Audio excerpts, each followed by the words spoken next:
தேர்தலுக்காக இல்ல, அவரு இந்த மாதிரி தவறான தகவலை பரப்பி இருக்கிறாரு, அதுக்கான பதில் சொல்லணும் இல்லையா? இப்ப அவரு சொன்ன விதங்கள்லாம் தயாரான்னு கேட்கிறாரு. நம்ம தயாரின்றதால இந்த பேட்டியை கொடுக்கணும். இன்னைக்கு நீங்க நல்லா யோசிச்சு பாருங்க, ரிலையன்ஸை வச்சுக்கின்னு அவர் எவ்வளவு வேலை செஞ்சாருன்றது எல்லாருக்குமே தெரியும்.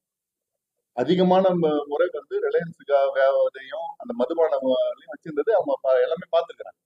அந்த அரசாங்கத்துல இருந்து எல்லாமே பார்த்துருக்கிறாங்க. அதான் சொல்றேன்னா, முழுமையா அடையல. அதாவது ரிலையன்ஸும் சரி, ஆயில் கம்பெனியும் சரி, அவங்க கொடுத்த பணத்துக்கு முறையான கணக்கு காட்டல. கொடுத்த பணத்தை செலவு பண்ணிருக்கிறாரு, ஆனா மீதி அதுல செலவு பண்ணாத என்ன பண்ணாரு? முறையான கணக்கு வழக்கு இருக்குதா? அதான் எங்களுடைய கேள்வி.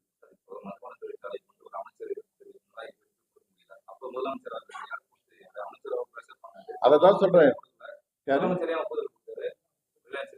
எத்தனை தடவை நடந்தாரு, கூட இருக்கிற அமைச்சர் எத்தனை தடவை சொன்னாருன்றதை நீங்க அதை பார்ப்போம். நாங்க இதுக்கான பதில்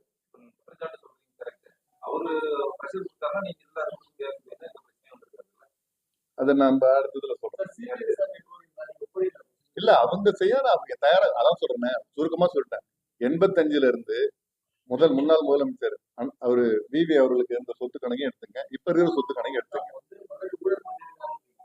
நான்